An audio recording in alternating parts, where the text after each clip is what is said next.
ভারতে পালিয়ে থাকা শেখ হাসিনার অনলাইন ভাষণের ঘোষণার পাল্টা জবাবে বৈষম্য বিরোধী ছাত্র আন্দোলন বুলডোজার মিছিলের ডাক দেওয়ার পর গেট ভেঙে ধানমন্ডি ৩২ নম্বরের বাড়িতে ঢুকে পড়ে ছাত্র জনতা।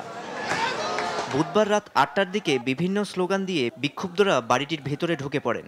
এ সময় তাদের সেখানে ভাঙচুর করতে দেখা যায়, আগুনও ধরিয়ে দেন তারা। ওনারা বাইরে থেকে উনি দেশ পরিচালনা করেন, উনি তো ফেসিবাদ, বাইরে থেকে উনি দেশে গন্ডগোল লাগাতে যাচ্ছে। ফেসিস্ট হাসিনার যতগুলো বাড়ি অফিস আদালত আছে, আওয়ামী লীগের যতগুলো বাড়ি অফিস আদালত আছে, এগুলার প্রত্যেকটার ইট আমরা খুলে নিব।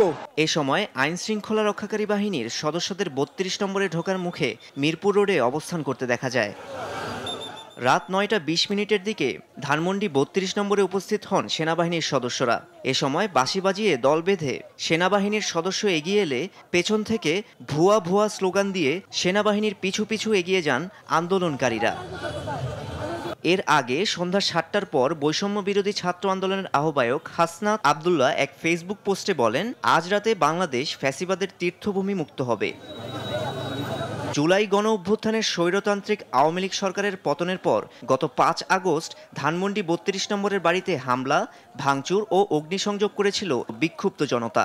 এরপর বাড়িটি অনেকটা পরিত্যক্ত অবস্থায় ছিল। মাহির সাজিদ, দেশ টিভি, ঢাকা।